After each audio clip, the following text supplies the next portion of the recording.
তাহলে 6টা উপায় মনে থাকবে না ইনশাআল্লাহ। 1 নাম্বার কোরআন সুন্নাহ আঁকড়ে ধরা, 2 নাম্বার ওলামারা না অন্যরা বলেন, 2 নাম্বার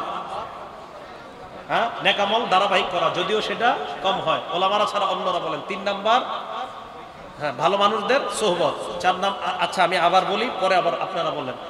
1 নাম্বার কোরআন সুন্নাহ আঁকড়ে ধরা, 2 নাম্বার নেক আমল কম হলেও ধারাবাহিকতা বজায় রাখা, 3 নাম্বার আল্লাহ ওয়ালা রব্বানি আহলুল্লাহদের সোহবত গ্রহণ করা তথা ভালো মানুষের সান্নিধ্য গ্রহণ করা, 4 নাম্বার ঈমান নবায়ন করা, 5 নাম্বার মেসওয়াক করা, 6 নাম্বার নীরবে নিভৃতে কাকুতি মিনতি সহকারে আল্লাহর কাছে দোয়া করা।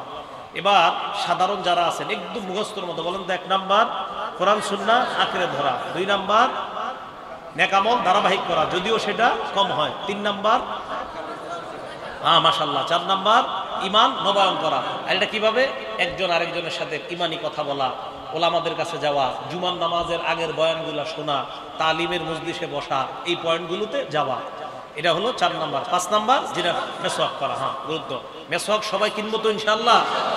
একটা শেষ হওয়ার আগে আরেকটা, একটা শেষ হওয়ার আগে আরেকটা, প্রয়োজনে অফিসে একটা রাখবেন, বাসায় একটা রাখবেন, পকেটে একটা রাখবেন, যেন আপনার চলতে ফিরতেও মেসওয়াক মিস না হয়। হইতে পারে আপনি রাস্তায় কোথাও আসরের সময় হয়ে গেছে, বাস মেসওয়াক করবেন, মনে থাকবেন ইনশাআল্লাহ। 6 নাম্বার নীরবে নিবৃত্তে আল্লাহর কাছে দোয়া করা। 1 নাম্বার কোরআন সুন্নাহ আঁকড়ে ধরা, এই ব্যাপারে কয়েকটা দৃষ্টান্ত শুনি আমরা। দৃষ্টান্ত নাম্বার 1, ইবনে মাজাহ কিতাবের নাম, হাদিস নাম্বার 11, বর্ণনাকারী সাহাবার নাম জাবির ইবনে আব্দুল্লাহ রাদিয়াল্লাহু তাআলা আনহু। عن جابر بن عبد الله رضي الله تعالى عنه قال كنا عند النبي صلى الله عليه وسلم।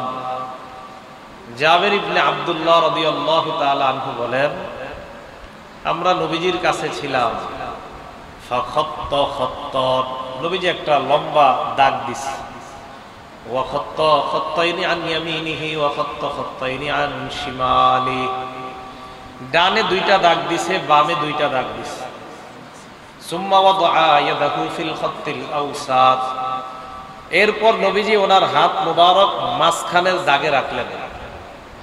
সোজা একটা দাগ দিছে, ডানে দাগ দিছে, বামে দাগ দিছে, মাঝখানের দাগের উপর হাত রেখে নবীজি বললেন, হাদা সাবিলুল্লাহি মুস্তাকিমা, এটাই হলো আল্লাহর সোজা রাস্তা। আশেপাশের রাস্তাগুলা সুবুলুশ শয়তান, শয়তানের রাস্তা। প্রত্যেক শয়তান এক এক রাস্তার মাথায় দাঁড়িয়ে আহ্বান করে তার দিকে। আল্লাহর রাস্তা একটা। এই হাদিস বলার পর নবীজি ওনার কথার সপক্ষে কোরআনের আয়াত তেলাওয়াত করলেন, ওয়া আন্না হাযা সিরাতী মুস্তাকিমান ফাত্তাবিউ, এটাই আমার রাস্তা, এটাই তোমরা অনুসরণ করো। ওয়ালা তাত্তাবিউস সুবুলা ফাতাফাররাকু বিকুম আন সাবিলি, সোজা রাস্তা বাদ দিয়ে যদি আশেপাশের রাস্তায় তোমরা চলো তো ওই রাস্তাগুলা তোমাদেরকে সোজা রাস্তা থেকে বিচ্ছিন্ন করে দিবে, পৃথক করে দিবে। নাউজুবিল্লাহ। সোজা রাস্তা কয়টা? এটা বাদ দিয়ে বাঁকা রাস্তায় যদি চলাচল করে তাহলে ওই রাস্তাগুলা আপনাকে সোজা রাস্তা থেকে দূরে সরায় দিবে। আল্লাহ আমাদেরকে আশেপাশের বাঁকা রাস্তা বাদ দিয়ে একমাত্র আল্লাহর সঠিক পথ সোজা রাস্তায় চলার তৌফিক দান করুন। ইবনে মাজাহ হাদিস নাম্বার 2, হাদিস নাম্বার 12। এই হাদিসের বর্ণনাকারী ওয়াসিলা ইবনে আসকা রাদিয়াল্লাহু তাআলা। এই হাদিসের বর্ণনাকারী মিকদাম ইবনে মাদি কারব রাদিয়াল্লাহু তাআলা। আগের হাদিসের বর্ণনাকারীর নাম ছিল জাবের, এই হাদিসের বর্ণনাকারীর নাম মিকদাম ইবনে মাদি কারব। মিকদাম ইবনে মাদি কারব রাদিয়াল্লাহু তাআলা আনহু থেকে বর্ণনা, তিনি বলেন, ক্বালা রাসূলুল্লাহ সাল্লাল্লাহু আলাইহি ওয়াসাল্লাম ইউশিকুর রাজুলু মুত্তাকিআন আলা আরিকাতিহি, এমন একটা সময় আসবে যেই সময় মানুষ সিংহাসনের মধ্যে এইভাবে হেলান দিয়ে বসবে।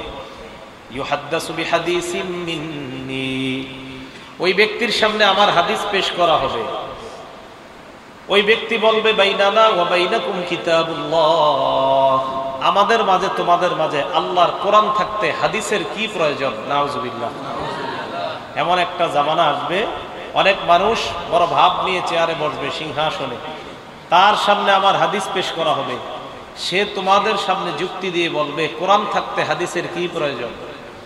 সে আরো যুক্তি দিয়ে বলবে ফামা ওয়াজাদনা ফীহি মিন হারামিন হারামনাহ, কোরআনের মধ্যে যা হারাম এটাকে আমরা হারাম হিসাবে গ্রহণ করব।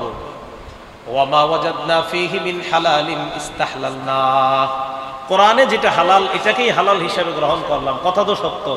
আমরা কোরআনের হারামকে হারাম মানি কিনা? আমরা কোরআনের হালালকে হালাল মানি কিনা? ওই ব্যক্তিও যুক্তি দিবে কোরআনের হালালকে হালাল মানলাম, কোরআনের হারামকে হারাম মানলাম, তো হাদিসের কি দরকার? নবীজি বলেন আলা ওয়া ইন্নামা হাররামা রাসূলুল্লাহ মিসলু মা হাররামাল্লাহ, ওই ব্যক্তিকে জানায়া দাও আমি নবী যেটাকে হারাম করি আমার হারাম করাটাও আল্লাহর কোরআনের হারাম করার মতোই হুকুম সাব্যস্ত হয়ে যায়।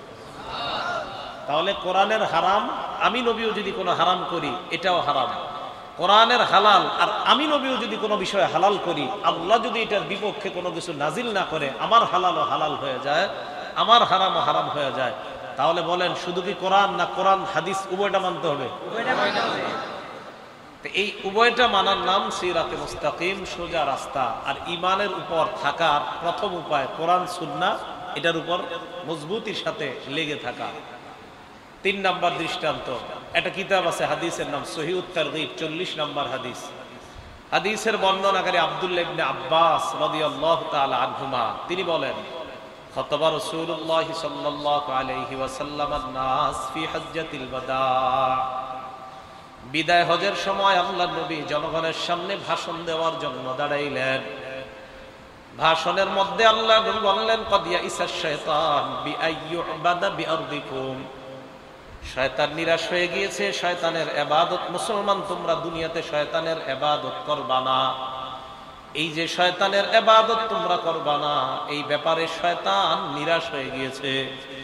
শয়তান নিরাশ হয়ে গেছে যে মানুষ আমার ইবাদত করবে না। তবে ওয়ালাকিন্নাহু রাদিয়া আইয়ুতাআ ফিমা সিওয়া মিন যালিকা মিম্মা তুহাকিরুনা মিন আমালিকুম, তবে শয়তান এই ব্যাপারে সন্তুষ্ট তোমরা কিছু কিছু আমল তুচ্ছ মনে করে করবা, যে আমলগুলার কারণে শয়তানের আনুগত্য হয়ে যায় আর শয়তান সন্তুষ্ট হয়ে যায়। কিছু আমল তোমরা করবা যেই আমলে শয়তানের ইবাদত হয় না তবে আনুগত্য হয়। তোমরা সেজদা মসজিদে দিবা আল্লাহর কাছে, রুকু দিবা আল্লাহর কাছে, তো এই যে ইবাদত শয়তানের হবে না তোমাদের দ্বারা, এটাতে সে নিরাশ। কিন্তু তোমরা মুসলমান হওয়ার পরেও কিছু কিছু কাজ তোমরা তুচ্ছ মনে করবা থুর, এটা মনে হয় কিছু হবে না। নাটক দেখবা, সিনেমা দেখবা, বিভিন্ন অশ্লীল কর্ম করবা, মনে করবা আমি তো নামাজ পড়ি, আমি তো জুমা পড়ি, আমি তো সব করি, মনে হয় ব্যাপার না। নবীজি বলেন এটা শয়তানের আনুগত্য করা হয় আর এতে শয়তান খুশি। বলেন তো নামাজিরা গুনাহ করে কিনা? করে অনেকে, তো এতে শয়তান খুশি। রাসূলুল্লাহ সাল্লাল্লাহু আলাইহি ওয়াসাল্লাম বলেন ফাহদারু আইয়ুহান নাস, মানুষ তোমরা সতর্ক থাকবা। তারাকতু ফীকুম মা ইন ইয়াতাসামতুম বিহি, আমি তোমাদের কাছে দুটি জিনিস রেখে গেলাম, যদি তোমরা মজবুত ভাবে আঁকড়ে ধরো ফালান তাদিল্লু আবাদা, তোমরা কশিন কালে কিছুতেই পথভ্রষ্ট হবে না। কিতাব আল্লাহ, 1 নাম্বার আল্লাহর কোরআন, 2 নাম্বার সুন্নাত নবীহি সাল্লাল্লাহু আলাইহি ওয়াসাল্লাম, আল্লাহ নবীর সুন্নাত। তাহলে কোরআন সুন্নাহ এই দুইটাকে আঁকড়ে থেকে যদি আপনি দুনিয়াতে জীবন যাপন করেন, আশা করা যায় ঈমানি জীবন যাপন করার সম্ভাবনা আল্লাহ তৌফিক দান করবেন। 4 নাম্বার দৃষ্টান্ত, কিতাবের নাম সহিহ বুখারী, হাদিস নাম্বার 6482 নাম্বার হাদিস। এই হাদিসের মধ্যে আসছে নবীজির সাহাবা হযরত আবু মুসা রাদিয়াল্লাহু তাআলা আনহুর বর্ণনা, তিনি বলেন ক্বালা রাসূলুল্লাহ সাল্লাল্লাহু আলাইহি ওয়াসাল্লাম, আল্লাহ নবী বলেন শোনো জনগণ, আমার দৃষ্টান্ত আর আমি যেই কোরআন হাদিস নিয়ে আসলাম এই কোরআন হাদিসের দৃষ্টান্ত তোমরা শুনে নাও। নবী সাহাবাদেরকে ওনার দৃষ্টান্ত আর কোরআন হাদিসের দৃষ্টান্ত দিচ্ছে, মন দিয়ে শুনেন, আমাদেরকেও শোনাইতেছে। কি নবীজি বলেন ইন্নামা সালি ওয়া মাসালামা বাসানি আল্লাহু বিহি কামাসালি রাজুলিন আতা কওমা, আমার দৃষ্টান্ত আর আমি যে কোরআন সুন্নাহ নিয়ে আসলাম এর দৃষ্টান্ত ওই ব্যক্তির মতো, যেই ব্যক্তি এক এলাকায় গিয়েছে, আপনাদের এই এলাকায় মসজিদের খতিব সাহেব আসছে, আসার পর আপনাদেরকে বলল ইন্নী রাআইতুল জাইশা বিআইনাইয়া, আমি অস্ত্রধারী একদল সৈন্যবাহিনী ওই স্টেশনের মধ্যে দেখে আসলাম, অচিরেই তোমাদের উপর অস্ত্র শস্ত্র সহ হামলা চালাবে। আপনার কথা শোনার পর মানুষের মধ্যে দুইটা দল হয়ে যায়। একদল আপনার কথা বিশ্বাস করে রাতের বেলা নিরাপদ স্থানে চলে যায়, আরেক দল আপনার কথা মানে না, রাতের বেলা অবস্থান করে। আল্লাহ নবী বলেন, ইন্নী আনান নাযীরুল উরিয়ান, আমি স্পষ্ট একজন সতর্ককারী। ওই ব্যক্তি তার সম্প্রদায়কে এসে বলে, আমি স্বচক্ষে দেখলাম অস্ত্রধারী সৈন্য তোমাদের উপর হামলা চালাবে। নবী বলেন, মানুষ এই কথা শোনার পর মানুষের মধ্যে গ্রুপ দুইটা, ফাতাআহু তাইফাতুম মিনহুম, একদল তার কথাটা মেনে নেয়, বিশ্বাস করে নেয়। ফাআদলাজু ওয়ানতালাকু আলা মুহলাতিহিম, রাতের বেলা তাড়াতাড়ি নিরাপদ স্থানে চলে যায়। আরেক দল তারা বিশ্বাস করে না, কাযযাবাত তাইফাতুম মিনহুম, আরেক দল কয় না না, অবিশ্বাস করি, এটা আমাদের বিশ্বাস হয় না। ফাসবাহু মাকানাহুম, রাতের বেলা নিরাপদে তারা ঘুমায়। সাব্বাহাহুমুল জাইশ, ওই যে বলছে আমি শত্রু বাহিনী দেখে আসলাম, সকালবেলা ভোর হওয়ার আগে অস্ত্র শস্ত্র সহ তাদের উপর হামলা চালায়। একদল বিশ্বাস করছে, নিরাপদে চলে গেছে, আরেক দল বিশ্বাস করে নাই, ঘুমায় রয়েছে। সকাল হওয়ার আগে অস্ত্রধারী বাহিনী এসে হামলা চালাইছে, হামলা চালানোর পর তাদেরকে শেষ করে ফেলছে। আল্লাহ নবী কয়, আমার দৃষ্টান্ত এই ব্যক্তির মতো। আমি তোমাদের সামনে কোরআন হাদিস নিয়ে আসলাম, তোমাদেরকে বললাম এটা জান্নাতের রাস্তা, ওইটা জাহান্নামের রাস্তা। আমার কথাও একদল বিশ্বাস করবে, আর একদল বিশ্বাস করবে না। যারা করবে তাদের ঠিকানা হলো নিরাপদ জান্নাত, আর যারা করবে না তাদের ঠিকানা হলো জাহান্নাম। বুঝে আসছে দৃষ্টান্তটা? যে আমার দৃষ্টান্ত ওই ব্যক্তির মতো, যেই ব্যক্তি আইসা তোমাদেরকে বলে আমি শত্রু দেখছি তোমাদের উপর হামলা চালাবে, তোমাদের মধ্যে দুই গ্রুপ, একদল কয় হ্যাঁ কথাটা সত্য, আরেক দল কয় মিথ্যা। যারা সত্য মনে করছে তারা বেঁচে গেছে, আর যারা কইছে না মিথ্যা, তারা সকালের আগেই ধ্বংস হয়ে গেছে। নবীজি বলেন, আমার কথাও মানার ক্ষেত্রে দুই দল হয়ে যাবে। একদল মানবে, তারা নিরাপত্তার সাথে জান্নাতে যাবে, আর একদল মানবে না, তারা জাহান্নামী হবে, নাউজুবিল্লাহ। তাহলে রাসূল সাল্লাল্লাহু আলাইহি সাল্লাম বলে গেলেন, আমি যা নিয়ে এসেছি কোরআন সুন্নাহ, এটা গ্রহণ করো। এটা গ্রহণ করতে পারলে ঈমানের উপর চলা আল্লাহ সহজ করে দিবেন। দৃষ্টান্ত নাম্বার 5, সহিহ বুখারী হাদিস নাম্বার 7280 নাম্বার হাদিস। আবু হুরায়রা রাদিয়াল্লাহু তাআলা আনহুর বর্ণনা। আন আবি হুরায়রা রাদিয়াল্লাহু তাআলা আনহু قال قال رسول الله صلى الله عليه وسلم কুল্লু উম্মতি ইয়াদখুলুনাল জান্নাতা ইল্লা মান আবা। আল্লাহর নবী বলেন, আমার উম্মতের সবাই জান্নাতে যাবে, তবে অস্বীকার করে যারা, তারা জান্নাতে যাবে না। সাহাবারা প্রশ্ন করলেন, ওমাইয়া আবা ইয়া রাসূলুল্লাহ, অস্বীকার আবার কারা করে? আল্লাহ নবী বললেন, মান আতাআনি দাখালাল জান্নাহ, যারা আমার আনুগত্য করে তারাই আমাকে স্বীকার করে, তারা জান্নাতে যাবে। ওয়া মান আসানি ফাকাদ আবা, আর যারা আমার নাফরমানি করে তারা হলো অস্বীকারীর দল, তাদের ঠিকানা জাহান্নাম। বলেন নাউজুবিল্লাহ। তাহলে নবীজি কোরআন সুন্নাহ রেখে গেছে। একদল এই কোরআন সুন্নাহ ভিত্তিক নবীজিকে আনুগত্য করবে, আরেক দল এটাকে মানবে না, নবীর আনুগত্য করবে না, তারা জাহান্নামী হবে। দৃষ্টান্ত নাম্বার 6, সহিহ বুখারী হাদিস নাম্বার 7288 নাম্বার হাদিস। এই হাদিসের বর্ণনাকারীও আবু হুরায়রা রাদিয়াল্লাহু তাআলা আনহু। عن أبي هريرة رضي الله تعالى عنه قال قال رسول الله صلى الله عليه وسلم আবু হুরায়রা রাদিয়াল্লাহু তাআলা আনহুর বর্ণনা। আল্লাহ নবী বলেন, দাউনি মা তারাকতুকুম, আমি তোমাদের কাছে যা রেখে গিয়ে এই জিনিসগুলা কোরআন সুন্নাহ রেখে দিলাম। এই কোরআন সুন্নাহ মানার ক্ষেত্রে বেশি প্রশ্ন করবা না, যেমনি দিলাম এইভাবে মানার চেষ্টা করো। খালি প্রশ্ন কি করে, খালি কি করে প্রশ্ন। এই বেচারা 20 বছর পড়াশোনা করছে, করার পর নামাজ পড়ায়, আর আপনি 20 মিনিট কইরা আইসা ওনারে প্রশ্ন শুরু। তাও কয় মিনিট? ওনারা আইসা 20 মিনিটের পড়ালেখা কইরা এই 20 বছরের বেচারা কোরআন সুন্নাহ পড়লো, এবার আইসা একের পর এক প্রশ্ন। আর প্রশ্ন কি, জোহরের পরে আসছেন তো আসরের আজান হয়েছে, আপনার প্রশ্ন আর শেষ হয় না। পড়া মাত্র কয় মিনিটের? 20, আপনার মিনিট 20। আর উনি কয় বছর পড়ছে? 20 বছর। আপনার প্রশ্ন আর শেষ হয় না। নবীজি বলেন, ফাইন্নামা হালাকা মান কানা ক্বাবলাকুম বিকাসরাতি সুআলিহিম ওয়া ইখতিলাফিহিম আলা আমবিয়াইহিম, তোমাদের পূর্বের জাতি দুইটা কারণে ধ্বংস হইছে, বেশি প্রশ্ন করার কারণে আর নবীদের বিরোধিতা করার কারণে। তোমাদের আগের জাতি ধ্বংস হয়েছে বেশি প্রশ্ন করে, আর তোমাদের বিরোধী নবীদের বিরোধিতা করছে, এই কারণে আগের জাতি ধ্বংস হয়েছে।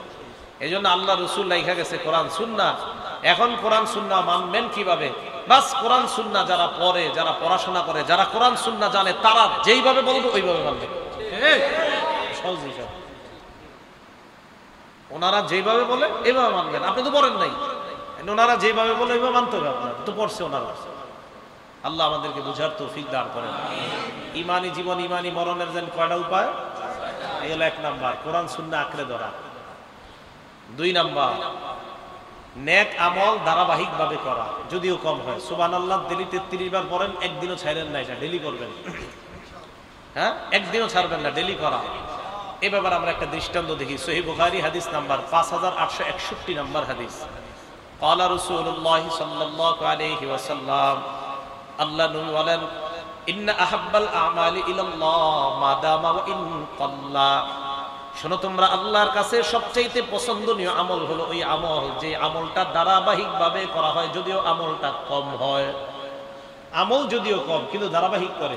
একজনে দৈনিক 10 বার দুরূদ শরীফ পড়ে, উনি একদিনও ছাড়ে না। তা আপনি কি করবেন? 11 বার বানানোর চেষ্টা করবেন, কিন্তু এটা ছাইরেন না কখনো।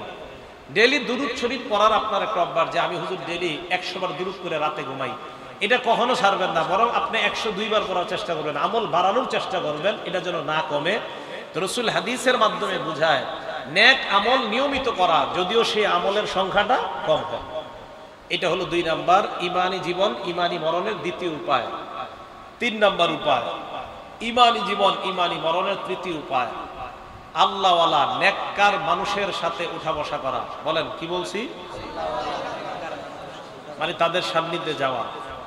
রব্বানি আল্লাহওয়ালা উলামায়ে কেরাম যারা আহলুল্লাহ, তাদের সান্নিধ্যে যাওয়ার চেষ্টা করা। সূরা তাওবা আয়াত নাম্বার 119 আল্লাহ বলেন, ইয়া আইয়ুহাল্লাযীনা আমানুত্তাকুল্লাহ, হে ঈমানদারগণ তোমরা আল্লাহকে ভয় করো।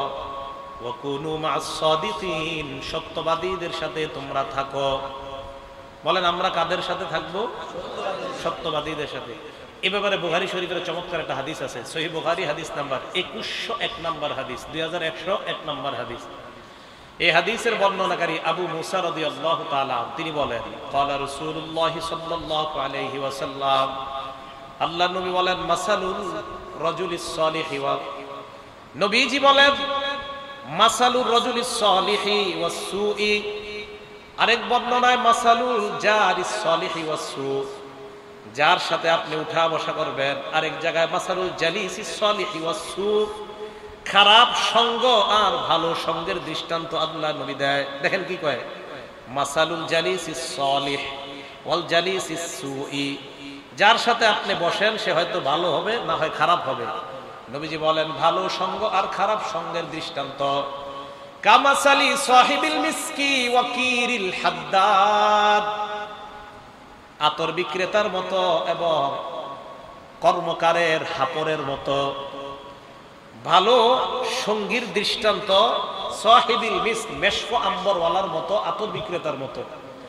ভালো সঙ্গীর দৃষ্টান্ত আতর বিক্রেতার মতো। খারাপ সঙ্গীর দৃষ্টান্ত মিসলু কিরিল হাদ্দাদ, কর্মকার কামারের হাপরের মতো। বুঝলেন? এবার নবীজি কি কয়?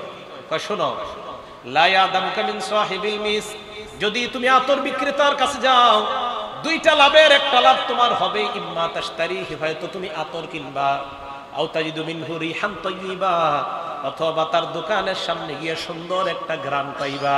ঠিক না? হয়তো আতর কিনবা, না হয় ঘ্রাণ পাইবা, একটা লাভ তোমার হবেই। আর যদি তুমি কর্মকারের কাছে যাও, যাওয়ার পর ওয়াকিরুল হাদ্দাদ, কর্মকারের কাছে যাওয়ার পর ইউহরিকু বাদানাক, হয়তো তোমার শরীরটা জ্বালায়া দিবে, আও সাওবাকা, তোমার কাপড় জ্বালায়া দিবে। নবী বলেন শরীর যদিও না জ্বালায়, কাপড় যদিও না জ্বালায়, আও তাজিদু মিনহু রিহান খাবিসা, তার থেকে খারাপ একটা গন্ধ পাইবা। আল্লাহ নবী বুঝাইতে চায় ভালো সঙ্গের সাথে তুমি থাকলে ওই ভালো সঙ্গের কারণে ভালো একটা আসর তোমার মধ্যে আসবে, ক্রিয়া প্রতিক্রিয়া তোমার মধ্যে আসবে। খারাপ সঙ্গের সাথে থাকলে তার একটা খারাপ প্রতিক্রিয়া তোমার মধ্যে আসবে। এই হাদিস প্রমাণ করে আল্লাহ ওয়ালাদের সাথে তাদের সান্নিধ্য গ্রহণ করার কোনো বিকল্প নাই। তাদের সান্নিধ্য গ্রহণ করা জরুরি, কারণ ওখানে গেলে কিছু না কিছু পাইবেন। আতর বিক্রেতার কাছে গেলে কিনতে না পারেন, গ্রাম পাইবেন। আল্লাহওয়ালাদের কাছে আল্লাহওয়ালা যদি নাও হইতে পারেন প্রথম দিন, অন্তত তাদের কাছে গেলে আল্লাহওয়ালা কিভাবে হওয়া যায় এটা জানতে পারবেন। এই জন্য তাদের কাছে গেলে লস নাই। এটা বানানো কথা না, সহিহ বুখারীর 2101 নম্বর হাদিস শোনাইলাম। আরেকটা হাদিস শোনেন, আবু দাউদ শরীফ হাদিস নাম্বার 4833 নম্বর হাদিস, 4833 4833 নম্বর হাদিস, আবু হুরায়রা রাদিয়াল্লাহু তাআলা আনহুর বর্ণনা। আন আবি হুরায়রা রাদিয়াল্লাহু তাআলা আনহু قال قال رسول الله صلى الله عليه وسلم আল্লাহ নবী বলেন, الناس على دين خليله, মানুষ তার বন্ধুর রীতি নীতির অনুসারী হয়। বন্ধুর চুলটা সুন্দর, মানুষও চাই এইভাবে চুলটা রাখতে। মানুষ যাকে মহাব্বত করে, কোনো নায়ককে মহাব্বত করলে সে চায় আমার চুলটা ওই নায়কের মতো হোক। মানুষ যাকে মহাব্বত করে সে চায় আমি তার মতো চলি। আমাদের মা বোনরা যেই সমস্ত মেয়েদেরকে মহাব্বত করে, মডেল মানে, তিনি চায় তার মতো হতে। আর আল্লাহ বলি কোনো একটা মেয়ে, সে চাইবে আম্মা জান আয়েশা সিদ্দিকার মতো হতে। সহজ হিসাব। তো নবীজি বলেন, আন্নাসু আলা দীনি খালিলিহি, মানুষ তার বন্ধুর রীতিনীতির অনুসারী হয়। বন্ধু যেটা করে সেটা এটা করতে চায়। নবীজি বলেন, ফাল্লানজুর আহাদুকুম মাইয়ু খালিল, তোমাদের সবাই লক্ষ্য রাখা উচিত কাকে তুমি বন্ধু বানাও। হাদিসের মধ্যে নবী বুঝাইতে চায়, বন্ধু বানানোর আগে তোমার চিন্তা করা দরকার, যাকে বন্ধু বানাইলা তার তো রীতিনীতি তুমি অনুসরণ করবা। ওই বন্ধুর রীতিনীতি যদি খারাপ হয় তাকে বন্ধু বানাও না, রীতিনীতি যদি ভালো হয় তাকে বন্ধু বানাও। আর তার রীতিনীতির অনুসারী যদি তুমি হও, তাহলে তুমিও একজন আল্লাহওয়ালা হয়ে যাইবা। তাহলে রীতিনীতির অনুসারী হয় মানুষ তার বন্ধু। তাহলে বলেন তো, বন্ধুত্বের ক্ষেত্রে বন্ধু ভালো এটা চয়ন করা দরকার আছে না নাই? ভালো বন্ধু নির্বাচন করা। তো ইমানের উপর থাকার তৃতীয় উপায়, আপনার সঙ্গীটা ভালো হতে হবে, আপনার বন্ধুটা ভালো হতে হবে। আপনি যার সাথে ওঠা বসা করেন, যেই পরিবেশে, যেই পারিপার্শ্বিকতা আপনি বেড়ে উঠতেছেন, এটা যেন ভালো হয়, এটা খুব খেয়াল রাখা। এই 3 নাম্বার। 4 নাম্বার, ইমান নবায়ন করা। ইমানি জীবন, ইমানি মরণের চতুর্থ উপায় ইমান নবায়ন করা। বলেন তো সবাই, ইমান নবায়ন বুঝেননি? নবীজি বইলা দিছে কিভাবে। একটা কিতাব আছে নাম মাজমাউজ জাওয়ায়েদ, লেখকের নাম আল্লামা হাইসামি রহমতুল্লাহি আলাইহি, 2 নম্বর খণ্ড, 214 নম্বর পৃষ্ঠা। এখানে হাদিসের মধ্যে আছে, আন আবি হুরায়রা রাদিয়াল্লাহু তাআলা আনহু قال قال رسول الله صلى الله عليه وسلم, আবু হুরায়রা রাদিয়াল্লাহু তাআলা আনহুর বর্ণনা, আল্লাহ নবী বলেন, জাদ্দিদু ঈমানাকুম, তোমরা তোমাদের ঈমান নবায়ন করো। সাহাবারা প্রশ্ন করলেন, কাইফা নুজাদ্দিদু ঈমানানা ইয়া রাসূলুল্লাহ, ঈমান আবার নবায়ন করব কিভাবে? আল্লাহ নবী বললেন, আকসিরু কওলা লা ইলাহা ইল্লাল্লাহ, বেশি বেশি লা ইলাহা ইল্লাল্লাহর আলোচনা করো, তাহলে তোমাদের ঈমান আল্লাহ তাজা বানায়া দিবেন। ঈমান নবায়ন করো। তো ঈমান নবায়ন করার এই হাদিস দ্বারা বোঝা যায় জিকিরের মজলিসে বসা। এই যে আজকে যেখানে আসছেন, এটা ঈমান নবায়নের মজলিস। কোরআন সুন্নাহর আলোচনা যেখানে হবে, তালিমের গাছ হয়, হালকায় জিকির হয়, এগুলা সব ঈমান তাজা করা, ঈমান নবায়ন করার মজলিস। তাহলে বলেন তো, ঈমানি জীবন, ঈমানি মরণের কয় উপায়? 1 নাম্বারটা মনে আছে, কোরআন সুন্নাহ গ্রহণ করা। 2 নাম্বার, আমলে চলে নিয়মিত করা, যদিও কম হয়। 3 নাম্বার, নেককার লোকের সান্নিধ্য গ্রহণ করা। 4 নাম্বার, ঈমান নবায়ন করা। মাশাআল্লাহ। আপনি কইেন না, অন্য করে কইতে দিন। আপনি তো ওই যারা পারে না এগুলো কইতে দিবেন, আপনারা কইবেন। সাধারণ যারা আছেন, আলেমরা চুপ থাকেন, আপনারা তো পারবেন। অন্য যেগুলো সেগুলো বলা দরকার। এই পিছনের তো একটু পরে আবার জিজ্ঞাসা করবো, আপনারা বলবেন। হ্যাঁ, ওলামা কেরাম তো পারি, আপনারা তো পারেন না, আপনারা শিখতে হবে। 5 নাম্বার, মেসওয়াক করা। বলেন তো কি করা? আলেমরা ছাড়া অন্য কার কাছে মেসওয়াক আছে দেখেন তো?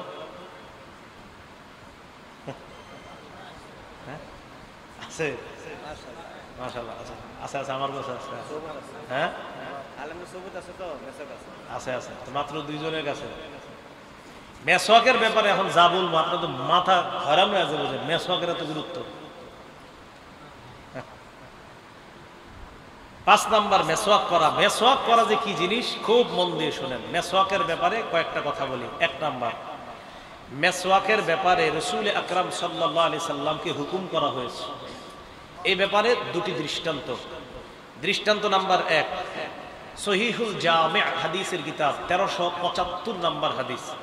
হাদিসের বর্ণনাকারী আনাস ইবনে মালিক রাদিয়াল্লাহু তাআলা আনহু, তিনি বলেন, ক্বালা রাসূলুল্লাহ সাল্লাল্লাহু আলাইহি ওয়াসাল্লাম, আল্লাহর নবী বলেন উমিরতু বিসওয়াক, আমাকে মেসওয়াকের ব্যাপারে এত বেশি আদেশ করা হয়েছে, হাত্তা খাশিতু আন আদরাদা, আমার ভয় হয়ে গেল মেসওয়াক করতে করতে না জানি আমার দাঁতগুলা শেষ হয়ে যায়। এত আদেশ করছে আমারে যে না জানি মেসওয়াক করতে করতে, যে এত বেশি বলছে যে মেসওয়াক করতে করতে আমার দাঁতগুলা শেষ হয়ে যায় কিনা, দাঁতগুলা ঝরে পড়ে যায় কিনা, আমি টেনশনে পড়ে গেছি যে এত পরিমাণ আমাকে মেসওয়াক করতে বলা হয়েছে। আপনাদের দুইজনের কাছে মেসওয়াক আছে, দৃষ্টান্ত নাম্বার 2 সহিহুল জামে 1376 নাম্বার। ভাইও আপনাদেরকে কথাগুলো বলতেছি এই কারণে যেন আগামীকাল প্রত্যেকের কাছে মেসওয়াক এসে যায়।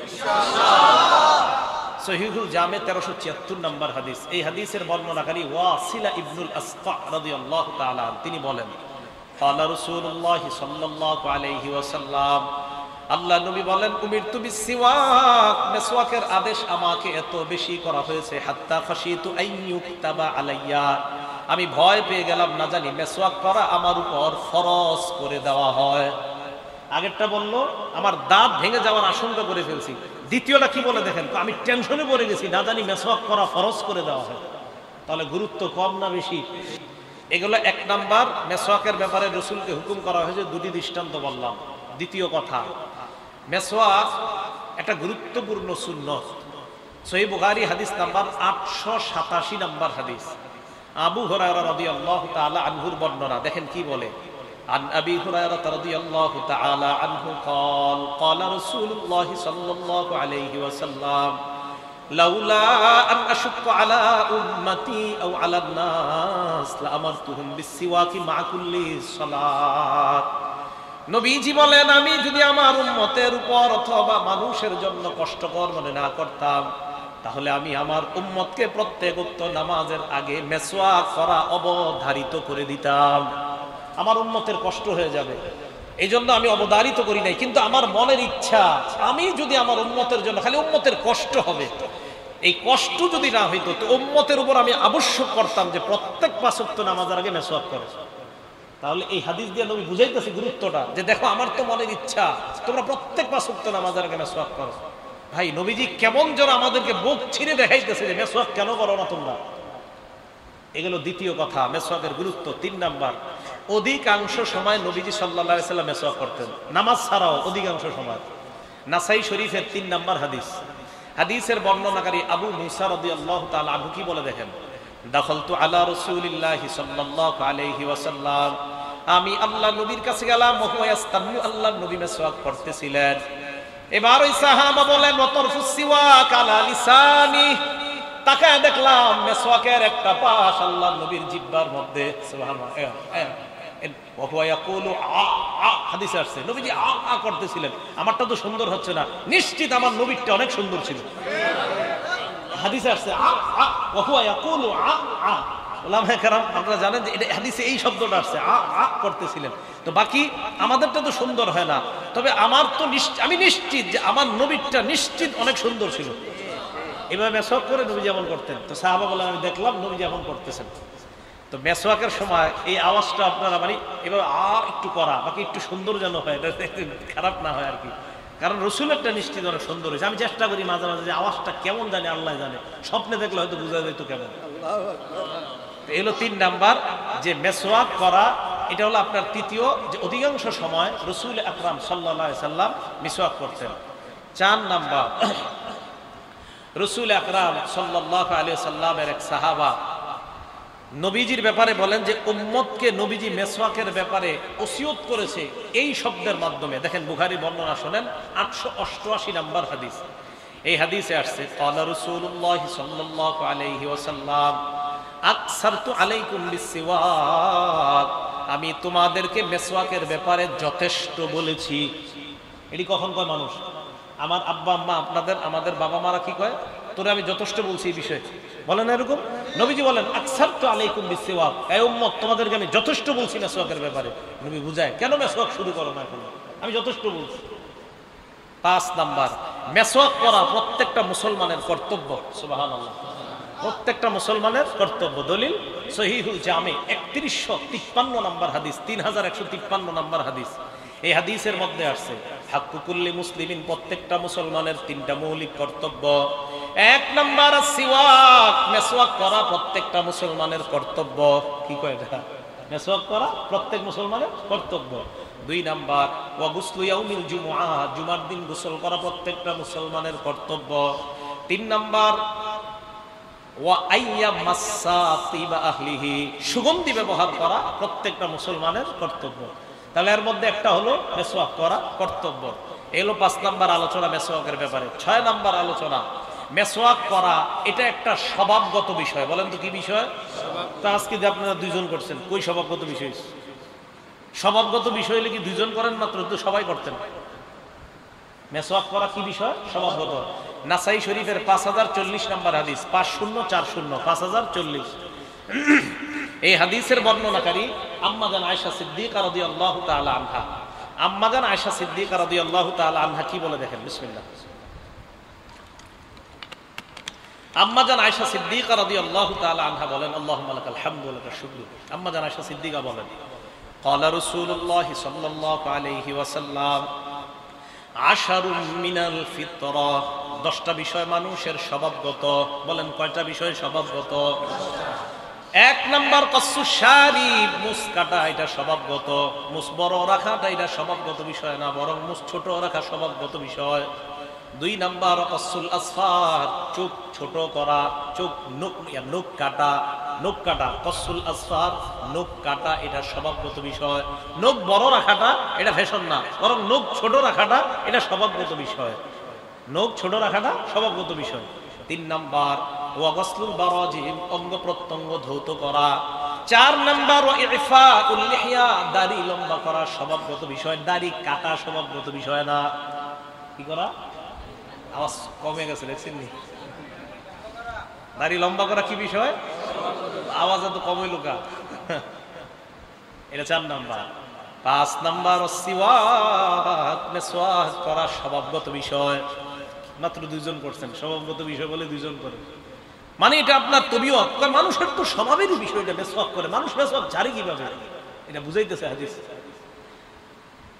6 নাম্বার ওয়ানাতফুল ইবতি, বগলের পশম কাটা স্বভাবগত বিষয়। 7 নাম্বার ওয়াহালকুল আনা, নাভির নিচের অবাঞ্ছিত পশম উপরে ফেলা, এটা স্বভাবগত বিষয়। 8 নাম্বার ওয়াল ইস্তিনশাক, নাকে পানি দেওয়া স্বভাবগত বিষয়। ওযুতে নাকে পানি দেই না, এটা স্বভাবগত বিষয়। এই যে নাকে আমরা পানি দেই না, এটা স্বভাবগত বিষয়। 9 নাম্বার ওয়া ইন্তিকাসুল মা, ইস্তেনজার পর ঢিলা কুলুপ ব্যবহারের পর পানি ব্যবহার করা, এটা স্বভাবগত বিষয়। ঢিলা নিবেন, এরপরে পানিও নিবেন, এটা স্বভাবগত বিষয়। 10 নাম্বারটা ভুলে গেছে। কে ভুলে গেছে? যিনি বর্ণনাকারী, উনি ভুলে গেছে। আরে বুঝে নাই, বর্ণনাকারীর মধ্যে একজন আছে মুসআব, বলেন কি নাম? এই মুসআব ভুলে গেছে। তবে উনি বলছে নাসিতুল আশিরা, 10 নাম্বারটা ভুলে গেছি, তবে আমার মনে হচ্ছে 10 নাম্বারটা আল মাজমাজা। উনি বলতেছে আমার মনে হচ্ছে 10 নাম্বারটা হলো কুলি করা। সুবহানাল্লাহ। মানে উনি বলতেছে, যিনি বর্ণনাকারী, উনি বলে দেখো 10 নাম্বারটা আমার মনে নাই, তবে আমার মনে হচ্ছে 10 নাম্বারটা কুলি করা। তাহলে 10-এর মধ্যে মেসওয়াক আছে কিনা? তো ভাই আমি বুঝাইতে চাইলাম মেসওয়াক স্বভাবগত বিষয়।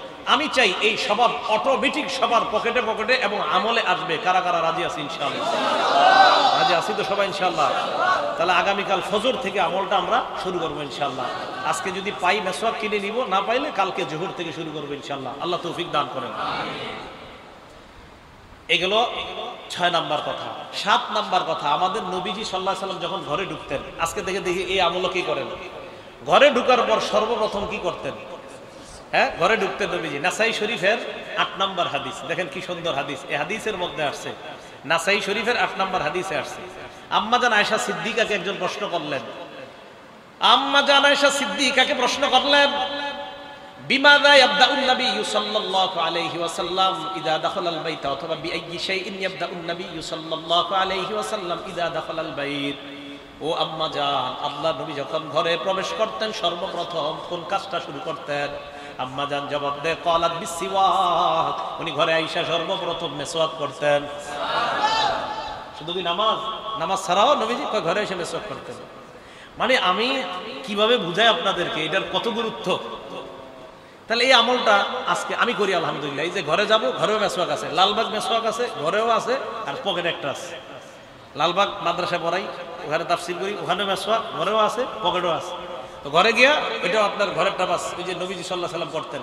আমি এই জন্য আপনাদেরকে বলতেছি, সমস্যা কি, আমরা এটা করলে আমাকে তো ক্ষতি হইতেছে না, এটা তেমন কষ্টকর কিছু না। ঘরে একটু ঢুকলাম, সামান্য একটু এমন করে কুলি করে ফেললাম, শেষ। কেন করলাম? আমার নবীর মহব্বতে করছি। জিলাপি তো মহব্বতে অনেক খাইছি, সিন্নি মহব্বতে অনেক খাইছি, দেখি না এটা মহব্বতে কয়জন করতে পারবে? এটা করতে কইবেন, দেখবেন আশিক রাসূল আর খুঁজে পাওয়া যাবে না। আল্লাহ আমাদেরকে বুঝার তৌফিক দান করেন। 8 নাম্বার, রাসূল আকরাম সাল্লাল্লাহু আলাইহি ওয়াসাল্লাম তাহাজ্জুদ নামাজ পড়তে যখন উঠতেন, সহিহ বুখারী হাদিস নাম্বার 245 নাম্বার হাদিসের বর্ণনা। হুযায়ফা রাদিয়াল্লাহু তাআলা আনহু বলেন, কানা রাসূলুল্লাহ সাল্লাল্লাহু আলাইহি ওয়াসাল্লাম ইযা কামা মিনাল লাইল ইয়াশুসু ফাহু বিসসিওয়াক। আল্লাহর নবী যখন রাতের বেলা তাহাজ্জুদ পড়তে উঠতেন, তখন মিসওয়াকের মাধ্যমে মুখের পবিত্রতা আরো বাড়িয়ে নিতেন। আমি কি অনুবাদ করছি? মুখের পবিত্রতা বাড়িয়ে নিতেন, বলি নাই মুখ পরিষ্কার করতেন। আমার নবীর মুখ তো এমনি পরিষ্কার, এই জন্য বললাম মুখের পবিত্রতা বাড়িয়ে নিতেন। আমাদের নবীর মুখ তো পরিচ্ছন্ন পবিত্র, তো নবীজি পবিত্রতা আরো বাড়াইতেন, পরিচ্ছন্নতা আরো বাড়াইতেন। সুবহানাল্লাহ। এলো 8 নম্বর কথা। 9 নাম্বার, রাসূল আকরাম সাল্লাল্লাহু আলাইহি ওয়াসাল্লাম রাতে উঠা 2 রাকাত তাহাজ্জুদ নামাজ পড়তেন। তো তাহাজ্জুদ পড়া মনে করেন একটু কিছু করা তো দরকার। আব্দুল্লাহ ইবনে আব্বাস রাদিয়াল্লাহু তাআলা আনহুর বর্ণনা, তিনি বলেন, ইবনে মাজাহ 288 নাম্বার হাদিসের মধ্যে আছে, এটা 9 নাম্বার কথা। আব্দুল্লাহ ইবনে আব্বাস রাদিয়াল্লাহু তাআলা আনহুমা বলেন, আমি নবীজির রাতের নামাজ দেখছি। কানা নবী সাল্লাল্লাহু আলাইহি ওয়াসাল্লাম ইউসাল্লি মিনাল লাইলি রাকাতাইন। আল্লাহ নবী রাতের বেলা 2 রাকাত নামাজ পড়তেন। নামাজ পড়ার পর সুম্মায়ান শরীফ ফায়াস্তা, আল্লাহ নবী একটু সেদিক যাইতেন, যাওয়ার পর মেসওয়াক করে আবার আসতেন। নামাজ পড়তেন, একটু মেসওয়াক, একটা মেসওয়াক দাঁতটা করে আবার আসতেন। মানে টেনশনের বিষয়, ভাবনার বিষয় যে এটার মধ্যে কি আছে, অবশ্যই কিছু আছে, তাই আমার নবী গুরুত্ব দিতেন। ভাই করবো তো ইনশাল্লাহ? না মনে করবেন না? আর সবাই করবেন তো? আপনারা যদি করেন খুব খুশি হব। করবেন তো ইনশাল্লাহ? আল্লাহ খুশি হবে। আল্লাহ আমাদের সকলকে আমল করার তৌফিক দান করেন। 10 নাম্বার, রাসূল আকরাম সাল্লাল্লাহু আলাইহি ওয়াসাল্লাম মেসওয়াক করা শুধু আমাদেরকে এইভাবে রাতের বেলা মেসওয়াক করতেন এমন না। আল্লাহ রাসূল সাল্লাল্লাহু আলাইহি সাল্লাম আমাদেরকে বলেন, শোনো তোমরা যখন নামাজে দাঁড়াও মেসওয়াক করে দাঁড়াইবা। নবীজি সাল্লাল্লাহু আলাইহি সাল্লাম বলে, কেন জানো? একটা কিতাব আছে আল জামিউস সগীর, এই কিতাবের 775 নাম্বার হাদিস। রাসূল আকরাম সাল্লাল্লাহু আলাইহি সাল্লাম বলেন, ইদা কামা আহাদুকুম, তোমাদের কেউ যখন নামাজে দাঁড়াও, ওয়াদআ মালাকুন ফাহু আলা ফিহি আল্লাহু আকবার, একজন ফেরেশতা তার মুখকে তোমার মুখের সাথে লাগায়। তো কেন লাগায় জানো? ইদা ক্বারা আহাদুকুম ফি সালাতিহি, তোমাদের কেউ যখন নামাজের মধ্যে কোরআন তেলাওয়াত করো, মুখ দিয়ে যখন কোরআন পড়ো, ওই কোরআন পড়ার সময় একজন ফেরেশতা তার মুখটা তোমার মুখের সাথে লাগায় দেয়। আল্লাহর নবী বলেন, শোনো, লা ইয়াখরুজু মিন ফিহি শাইউন ইল্লা দাখালা ফামাল মালাক, তোমার মুখ থেকে যা বের হবে সব ফেরেশতার মুখে ঢুকবে। অতএব তোমার মুখ থেকে যেন দুর্গন্ধ বের না হয়, মেসওয়াকের পবিত্রতা যেন তোমার মুখ থেকে বের হয়ে ফেরেশতার মুখের মধ্যে ঢুকে যায়। এবার 11 নাম্বার, বলেন আমরা কোরআন পড়ি কি দিয়ে? মুখ দিয়ে। বলেন কি দিয়ে পড়ি? আউযু বিল্লাহি মিনাশ শাইতানির রাজীম, বিসমিল্লাহির রহমানির রহিম, আলহামদুলিল্লাহি রাব্বিল আলামিন। কি দিয়ে বললাম? কোরআন। ইবনে মাজাহ হাদিস নাম্বার 291 নাম্বার হাদিস। আন আলী ইবনে আবি তালিব রাদিয়াল্লাহু তাআলা আনহু قال, আলী ইবনে আবি তালিব বলেন, ইন্না আফওয়াহাকুম তুরুকুন লিল কুরআন, তোমাদের এই মুখটা হলো কোরআনের রাস্তা। সুবহানাল্লাহ। তোমাদের এই মুখ হলো কিসের রাস্তা? বলেন তো, কোরআন বের হয় কোন জায়গা দিয়ে? আলী বলেন, ফাতাইয়িবুহা বিসসিওয়াক, অতএব তোমরা এই রাস্তাটা পবিত্রতার মাধ্যমে, মেসওয়াকের মাধ্যমে সুগন্ধিযুক্ত বানাও, পবিত্র বানাও। তাহলে তোমাদের মুখটা, এটা হলো কোরআন পড়ার একটা জায়গা। তো তোমাদের মুখ যেহেতু কোরআন পড়ার জায়গা, এই কোরআন পড়ার জায়গাটাকে মেসওয়াকের মাধ্যমে পবিত্র রাখো, যেন তুমি কোরআন পড়লে তোমার কোরআন পড়াটা বড় চমৎকার হয়। আর আরেক হাদিস থেকে তো বললাম, ফেরেশতার মুখে আমার কোরআন পড়া ঢুকে যায়। নবী বলেন, যা বের হয় তাই ফেরেশতার পেটে চলে যায়। ভাই মেসওয়াক করবো তো ইনশাল্লাহ? আল্লাহ আমল করার তৌফিক দান করেন। আল্লাহ সকলকে আমল করার তৌফিক দান করেন। এবার যেই গুরুত্বটা বলবো, এই গুরুত্ব শোনার পর যদি কেউ আমল না করেন তো আমার কিছু করার নাই। এখন যে গুরুত্বটা বলবো মেসওয়াকের, নাসাই শরীফ হাদিস নাম্বার 5, ছোট্ট দুইটা শব্দে কিন্তু গুরুত্বশীল। قال رسول الله صلى الله عليه وسلم السواك مطهرة للفم ومرضاة للرب। নবীজি বলেন মেসওয়াক হলো পবিত্রতার মাধ্যম। এটা প্রথম কথা। দ্বিতীয় কথা, মেসওয়াক হলো আল্লাহর সন্তুষ্টি অর্জন করার সেরা উপায়। আল্লাহর সন্তুষ্টি চাই সবাই, মেসওয়াক করবে। নবীজি বললেন মাতহারাতুল লিল ফাম, পবিত্রতার উপায় মেসওয়াক। আমার দাতুল লির রব, রবের সন্তুষ্ট। ভাই কেন মেসওয়াক করবেন না? আমার রব সন্তুষ্ট হয় মেসওয়াক করলে। আর কেন সন্তুষ্ট হয় জানেন? ওই যে নবীর মুহাব্বতে মেসওয়াক করতেছি, আল্লাহ সন্তুষ্ট হয়ে যায়। করবো তো ইনশাআল্লাহ। আরেকটা আমল কই, আব্দুল্লাহ ইবনে ওমর রাদিয়াল্লাহু তাআলা আনহুমার বলবো। আব্দুল্লাহ ইবনে ওমরকে ওই সাহাবা বলা হয় যাকে যে উনি নবীজি সাল্লাল্লাহু আলাইহি সাল্লামকে যেইভাবে যা করতে দেখছে উনি সব করতেন। আব্দুল্লাহ ইবনে ওমর, আল জামিউস সগীর 6901 6901 নম্বর হাদিস। এই আব্দুল্লাহ ইবনে ওমর কানা লা ইয়ানামু ইল্লা ওয়াসওয়াকু ইনদা রাসিহি। আব্দুল্লাহ ইবনে ওমর যখনই ঘুমাইতেন মেসওয়াক বালিশের কাছে রাখতেন, এই মেসওয়াক মাথার কাছে রাখতেন। কই কেন? কাফাইদাস্তাইকাযা, জাগ্রত হলেই ইস্তাকা, সাথে সাথে মেসওয়াক করতেন, মাথার কাছে রাখতেন। তো আপনারা যদি কেউ চান এই আমল কিন্তু আপনারা করতে পারেন। করবো তো ইনশাআল্লাহ। এগুলো 5 নাম্বার কথা। কয় নাম্বার কথা বলেন তো? 5 নাম্বার। কি 5 নাম্বার? ইমানের উপর থাকার উপায়। ইমানের উপর থাকার জীবন, ইমানি জীবন ইমানি মরণের 5 নাম্বার উপায় মেসওয়াক করা। এক্ষেত্রে মাত্র 13টা কথা বললাম, আরো অনেক কথা ছিল, আজকে আর বলা সম্ভব হলো না। এবার 6 নাম্বার উপায়। 6 নাম্বার উপায় হলো গোপনে নির্জনে আল্লাহর কাছে দোয়া করা। এটা খুব দামি কথা। সূরা আরাফের 55 নম্বর আয়াতে আল্লাহ বলেন উদউ রাব্বাকুম তাদাররুআন ওয়া খুফিয়া। আমার সাথে বলেন তোমরা তোমাদের রবকে ডাকো কাকুতি মিনতি করে, গোপনে। দেখেন, গোপনে দোয়া করা, গোপনে কান্নার ফজিলত আমি আপনাদেরকে বলে শেষ করতে পারবো না। মানে এটার যে কত বড় পাওয়ার। চুপে চুপে নীরবে কান্না, কেউ নাই মসজিদে, মাগরিবের পরে বসে আছেন এক কোনায়, সব মুসল্লি বের হয়ে গেছে, ইমাম সাহেবও বের হয়ে গেছে, মুয়াজ্জিন সাহেবও বের হয়ে গেছে, মসজিদে নিবু নিবু আলো জ্বলতেছে, এক কোনায় বসে আল্লাহর কাছে চোখের পানি ছেড়ে দিচ্ছেন। আল্লাহ, মেয়েটার বিয়ে দেওয়ার চেষ্টা করতেছি 2 বছর, মাবুদ হচ্ছে না, আল্লাহ আপনি ব্যবস্থা করে দেন। এটার যে কি অ্যাকশন, আপনি শুরু করেন আমল। আপনি এইভাবে আল্লাহরে বলেন, ঘরের একটা রুম, ওই রুম থেকে ছেলে মেয়ে বউ সবাইকে সরান, রুমে বসেন, হালকা আলো আছে, পুরাপুরি আলোটা না, হালকা আলো। আল্লাহরে বলেন, আল্লাহ আমার ছেলে মেয়ে কেউ নাই এই জায়গায়, আমি আর আপনি ছাড়া কেউ নাই। আল্লাহ আমি এই সমস্যা আছে, আল্লাহ আপনি সমাধান করে দেন। আমি কারে বলবো আল্লাহ? একটু এইভাবে বলেন, সত্যি বলেন, বিশ্বাস করেন, এইভাবে বলেন, এই গোপনে আল্লাহর কাছে কাঁদা গেছে। এখন থেকে শুধু আপনার সমস্যার কথা বলবেন এমন না, আল্লাহকে বলবেন, আল্লাহ মাবুদ আমি আপনার কাছে আর কি চাই?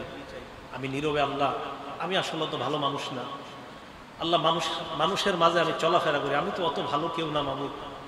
মাবুদ আমি আপনার কাছে নীরবে নীরবে বলতেছি, আল্লাহ আমার মরণটা আপনি ইমানের সাথে দিয়ে দিয়েন। আল্লাহ আপনি যদি ইমানি মৃত্যু আমারে না দেন মাবুদ আমার কোনো উপায় থাকবে না। এইভাবে আল্লাহরে গোপনে বলেন। তো বলতেছিলাম 6টা উপায়। 6 নম্বর হলো গোপনে নীরবে আল্লাহর কাছে দোয়া করা। তো শুধু ইমানের জন্য দোয়া করা এমন না, এই ক্ষেত্রে আপনাদেরকে অনেক কিছু বলে ফেললাম যে 6 নম্বর ইমানের জন্য দোয়া শুধু করবেন এমন না, অন্য যত দোয়া আছে চুপে চুপে নীরবে আল্লাহরে কয়েকদিন বলেন না, দেখেন অ্যাকশন হয় কিনা, ইনশাল্লাহ হবে। আর চোখের পানি যে কি পরিমাণ আপনার আসবে আপনি নিজেও কল্পনা করতে পারবেন না। এমনি আসবে না দেখবেন অন্যদের সামনে, কিন্তু ওই সময়টা দেখবেন চোখের পানি আপনার মিছিল দিয়ে আসতে থাকবে। করেন, চুপে চুপে করেন, তাহলে 6টা উপায় মনে থাকবে না ইনশাল্লাহ। 1 নাম্বার কোরআন সুন্নাহ আঁকড়ে ধরা। 2 নাম্বার ওলামারা না, অন্যরা বলেন। 2 নাম্বার নেক আমল ধারাবাহিক করা, যদিও সেটা কম হয়, ওলামারা ছাড়া অন্যরা বলেন। 3 নাম্বার ভালো মানুষদের সোহবত। 4 নাম্বার, আচ্ছা আমি আবার বলি, পরে আবার আপনারা বলেন। 1 নাম্বার কোরআন সুন্নাহ আঁকড়ে ধরা। 2 নাম্বার নেক আমল কম হলেও ধারাবাহিকতা বজায় রাখা।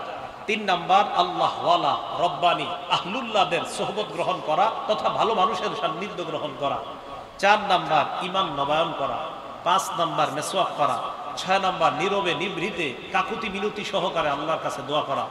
এবার সাধারণ যারা আছেন একদম মুখস্থর মতো বলেন তো, 1 নাম্বার কোরআন সুন্নাহ আঁকড়ে ধরা। 2 নাম্বার নেক আমল ধারাবাহিক করা, যদিও সেটা কম হয়। 3 নাম্বার মাশাআল্লাহ। 4 নাম্বার ঈমান নবায়ন করা। আর এটা কিভাবে? একজন আরেকজনের সাথে ঈমানি কথা বলা, ওলামাদের কাছে যাওয়া, জুমার নামাজের আগের বয়ানগুলো শোনা, তালিমের মজলিসে বসা, এই পয়েন্টগুলোতে যাওয়া। এটা হলো 4 নাম্বার। 5 নাম্বার যেটা মেসওয়াক করা। হ্যাঁ, গুরুত্ব। মেসওয়াক সবাই কিনবো তো ইনশাআল্লাহ। একটা শেষ হওয়ার আগে আরেকটা, একটা শেষ হওয়ার আগে আরেকটা, প্রয়োজনে অফিসে একটা রাখবেন, বাসায় একটা রাখবেন, পকেটে একটা রাখবেন, যেন আপনার চলতে ফিরতেও মেসওয়াক মিস না হয়। হইতে পারে আপনি রাস্তায় কোথাও আসরের সময় হয়ে গেছে, বাস মেসওয়াক করবেন। মনে থাকবেন ইনশাআল্লাহ। 6 নাম্বার নীরবে নিবৃত্তে আল্লাহর কাছে দোয়া করতে।